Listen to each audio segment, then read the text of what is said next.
Hello everyone, स्वागत है आपका एग्जाम अफेयर्स में। आज है संडे, डेट है 14 मार्च 2021 और हम डिस्कस करने जा रहे हैं आज के डेली करंट अफेयर्स। तो देरी न करते हुए शुरू करते हैं अपने पहले टॉपिक को। और हमारा पहला टॉपिक है ग्लोबल ब्रेस्ट कैंसर इनिशिएटिव। देखिए, पिछले कुछ समय में हमारे देश के साथ साथ विश्व के देशों में ब्रेस्ट कैंसर एक बड़ी कॉमन प्रॉब्लम बनती जा रही है और इसका स्तर इस तरीके से तेजी से बढ़ रहा है कि विश्व की हर 5 महिलाओं में से 1 महिला ब्रेस्ट कैंसर से प्रभावित होती है। तो उसी के प्रति जागरूकता फैलाने के लिए, महिलाओं को इसके प्रति अवेयर करने के लिए WHO के द्वारा ग्लोबल ब्रेस्ट कैंसर इनिशिएटिव की शुरुआत की गई है। ये आपको याद रखना है, ये किसका इनिशिएटिव है? तो ये WHO का इनिशिएटिव है। अब इसके तहत कुछ लक्ष्य रखे गए। इसके तहत यह निर्धारित किया गया है कि आने वाले 2040 तक ब्रेस्ट कैंसर से होने वाली 2.4% मौतों को कम करना है। यानी कि जो डेथ हो जाती हैं, इनको 2.4% तक कम करना है और इसके लिए हमें स्वास्थ्य के क्षेत्र में बहुत ज्यादा काम करने होंगे।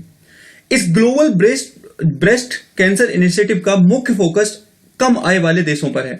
यानी कि वो देश जिनका इनकम लेवल काफी कम है, जिन पर अच्छी स्वास्थ्य सुविधाएं नहीं है, मेडिकल सुविधाएं नहीं है, वहां पर इसका बहुत ज्यादा फोकस किया जाएगा ताकि वहां से ग्लोबल जो ये ब्रेस्ट कैंसर की प्रॉब्लम है, इसका सॉल्यूशन निकाला जा सके। इसलिए ग्लोबल ब्रेस्ट कैंसर इनिशिएटिव की शुरुआत की गई है। किसके द्वारा? तो याद रख लेना है आपको, इसकी शुरुआत WHO के द्वारा की गई है। This is very very important line, so please आप याद रखिएगा।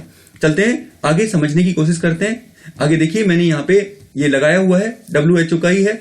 World health organisation new global breast cancer initiative highlights renewed commitment to improve survival. तो ये दिखाया गया है। यहां पे थोड़ा सा हम WHO के बारे में भी बात कर लेते हैं। WHO है क्या? तो ये सारी चीजें आपको बता देता हूं मैं। इसको बनाया गया था 7 अप्रैल 1948 में, आज से 72 ईयर्स पहले। काफी न्यूज में था, आपने देखा होगा। कोरोना पैंडेमिक को लेके अमेरिका ने बाहर निकलने की घोषणा कर दी थी, बहुत सारे आरोप लगाए थे। तो ये सारी चीजें हैं, तो देख लेते हैं। 1948 में ये बनाया गया था।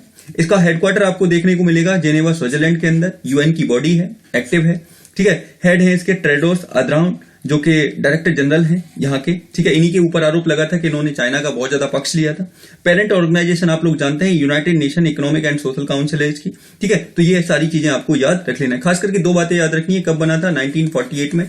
हेडक्वार्टर कहां है? तो हेडक्वार्टर आपका जेनेवा में देखने को मिलेगा। तो ये 2 चीजें आपको अच्छे से पता होनी चाहिए और UN की ये बॉडी है, ये भी आपको पता होना चाहिए इसके बारे में। चलते हैं अगले टॉपिक पर, और हमारा अगला टॉपिक है international women of courage award. हाल में ये न्यूज में था, और क्यों था वो भी मैं बताऊंगा। हाल ही में अमेरिका के वाणिज्य दूतावास ने तमिलनाडु की मानवाधिकार कार्यकर्ता कौशल्या शंकर को इस अवार्ड से सम्मानित किया है।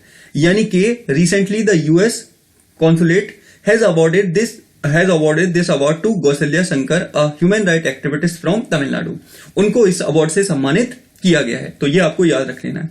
अब क्वेश्चन उठता है, उन्हें यह सम्मान दिया क्यों गया है? तो आपको याद रखना है, यहां इन्हें यह अवार्ड मानवाधिकार के लिए कार्य करने तथा जाति आधारित होने वाली हिंसा को कम करने के लिए दिया गया। यानी कि इनको ये अवार्ड मानवाधिकार यानी कि ह्यूमन राइट को प्रोटेक्ट करने और जो कास्ट बेस्ड वायलेंस होती है उसको रोकने के लिए ये अवार्ड दिया गया है। ये आपको अच्छे से याद रख लेना है। द हिंदू ने इसको कवर किया था, मैंने वहीं से लिया है। ये Kaushalya Shankar presented with international women of courage 2021 award, ये आपको याद रख लेना है। यहां पे मैं इनकी फोटो भी दिखा देता हूं, ये है कौशल्या शंकर, इनको ये अवार्ड दिया गया है। चलते हैं अगले टॉपिक पर, और हमारा अगला टॉपिक है वो है साउंडिंग रॉकेट के बारे में। क्या है देखते हैं। साउंडिंग रॉकेट RH-560 हाल ही में इसरो के द्वारा सतीश धवन स्पेस सेंटर से इस रॉकेट को लॉन्च किया गया। यानी कि जो हरिकोटा पर सतीश धवन स्पेस सेंटर है, वहां से इसको लॉन्च किया गया है। और इसका काम क्या होगा? इसके माध्यम से न्यूट्रल विंड्स तथा प्लाज्मा डायनेमिक्स का अध्ययन किया जाएगा। This is very very important line. इसके माध्यम से क्या? न्यूट्रल विंड्स एवं प्लाज्मा डायनेमिक्स का अध्ययन किया जाएगा, जिससे कि हमारी जानकारी बढ़े अंतरिक्ष के बारे में। ये सारी चीजों का अध्ययन किया जाएगा साउंडिंग रॉकेट RH-560 से। और आपको याद रखना है, इसे लॉन्च किसने किया है? तो हाल में ही इसे इसरो के द्वारा लॉन्च किया गया है। ये आपको अच्छे से याद रखिएगा। देख लेते हैं यहाँ पे हिंदुस्तान टाइम्स का ये आर्टिकल है, ISRO launch sounding rocket RH-560 to study neutral winds and plasma dynamics. तो ये आपको याद रख लेना है। चलते हैं यहाँ पे, ये देखिए, ये है वो रॉकेट जो से छोड़ा गया था। अगले टॉपिक पे, और हमारा अगला टॉपिक है वो है मेरा राशन मोबाइल ऐप। समझते हैं ये किसने? द इकोनॉमिक्स टाइम्स का ये आर्टिकल है। App launch for ration card holders to get subsidised grain, यानी कि समझने की कोशिश कर लेते हैं पहले, फिर बात करेंगे इस पे। उपभोक्ता मामले, खाद्य एवं सार्वजनिक वितरण मंत्रालय ने इस ऐप को लॉन्च किया। सबसे पहली लाइन तो आपके दिमाग में यह रहनी चाहिए कि इसको लॉन्च किसने किया है, तो उपभोक्ता मामले, खाद्य और सार्वजनिक वितरण मंत्रालय के द्वारा इसे लॉन्च किया गया है। अब इस ऐप की सहायता से राशन कार्ड धारक अपने नजदीकी दुकान का पता लगा सकते हैं। यानी कि इस ऐप की सहायता से क्या होगा कि जितनी भी राशन की आसपास की दुकानें, उन सबको ऐप में अपलोड किया जाएगा और फिर ऐप की सहायता से आसानी से पता लगाया जा सकता है कि कौन सी दुकान कहां कहां पर है और कहां कहां पर कौन कौन सी सुविधाएं मिलेंगी। इसलिए मेरा राशन मोबाइल ऐप लॉन्च किया है किसने, उपभोक्ता मामले एवं खाद्य और सार्वजनिक वितरण मंत्रालय के द्वारा इसे लॉन्च किया गया है। याद रखिएगा। चलते हैं अगले टॉपिक पर, और हमारा अगला टॉपिक है Dagmara multipurpose hydro power project. क्या है?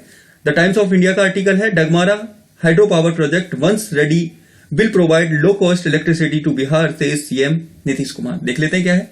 हाल ही में बिहार सरकार के द्वारा घोषणा की गई है कि इस पावर प्रोजेक्ट को बिहार के सोपोर जिले में बनाया जाएगा। यानी कि डगमारा मल्टीपर्पज प्रोजेक्ट का संबंध किससे है, तो बिहार राज्य के सोपोर जिले से संबंधित है। वहां पर इसको बनाया जाएगा जिससे कि वहां के स्थानीय नागरिकों को सस्ती बिजली उपलब्ध कराई जा सके।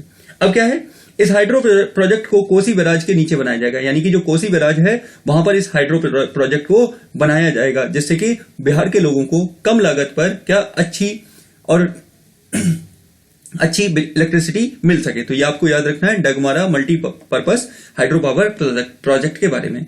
चलते हैं अगले टॉपिक पर। अगला टॉपिक है सुपर 75 स्कॉलरशिप स्कीम। ध्यान से सुनिएगा, किस राज्य से संबंधित है, तो हाल में ही जम्मू कश्मीर के उपराज्यपाल मनोज सिन्हा ने इस स्कीम को लॉन्च किया। यानी कि ये जम्मू कश्मीर यूटी से संबंधित है, यूनियन टेरिटरी से संबंधित है, ये आप लोग जानते हैं।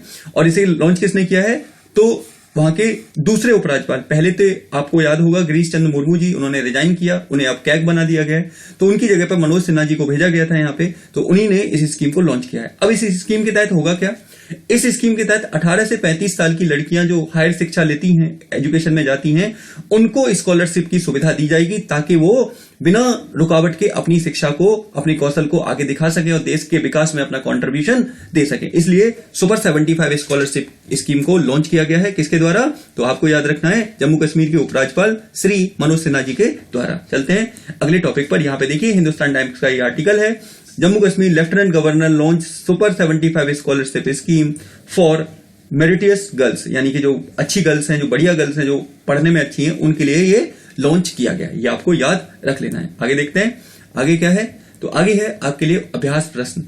देखिए सैटरडे और संडे इन 2 दिन खबरें काफी कम होती हैं। खबरें तो होती हैं लेकिन ऐसी नहीं होती जो एग्जाम को टच करें, तो इस वजह से थोड़ी खबरें कम रहती हैं। लेकिन हाँ, जैसे ही बाकी दिन आते हैं हम खबरें अच्छे से कवर करते हैं।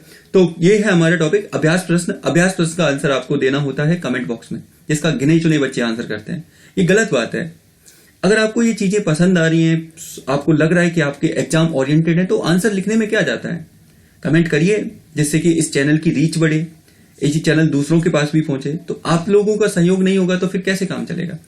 चलो देख लेते हैं यहाँ पे क्या है क्वेश्चन है, खबरों में रहा 10 लाख योद्धा अभ्यास किन 2 देशों के बीच होता है। आपके सामने ऑप्शन है, भारत और नेपाल के बीच होता है, भारत और उज्बेकिस्तान के बीच में होता है, इंडिया और तजाकिस्तान के बीच में होता है, या फिर नन ऑफ दीज। देखिए 3 तो मतलब जो भी आंसर हो आपका, उसका कमेंट बॉक्स में आंसर दीजिएगा, जिससे कि आप भी जाने और जो चीज आप लिख देते हैं तो वो हमेशा आपको याद रहती है। तो ये आपको फॉलो करना है। एक और बात मुझे अनाउंस करनी थी, आज शाम को 6 बजे, ठीक है, 6 बजे नहीं 7 बजे, आज शाम को 7 बजे क्या आएगा, हम एक नई मैं सीरीज लेकर आया हूं जिसमें हम करंट अफेयर, जो हफ्ते भर के करंट अफेयर्स हैं, उसके कुछ चुनिंदा क्वेश्चन 20 से 25 क्वेश्चन जो भी होंगे उनको हम डिस्कस करेंगे, बहुत अच्छे से डिस्कस करेंगे, ताकि आपका जो आपने हफ्ते भर पढ़ा है वो भी आपका रिवीजन हो जाएगा और आपको भी याद रहेगा कि आपने कौन कौन सी चीजें आपको याद हैं और कौन कौन सी नहीं है। तो आप लोग प्लीज उसको 7 o'clock लाइव देखिएगा, जिससे कि आपको भी समझ में आए और वो चीजें दूसरों तक भी पहुंचे। ठीक है, तो मिलते हैं शाम को कितने बजे, 7 बजे लाइव। तब तक के लिए आप सभी का धन्यवाद। God bless you all of you. पढ़ते रहिए, खुश रहिए, मोटिवेटेड रहिए।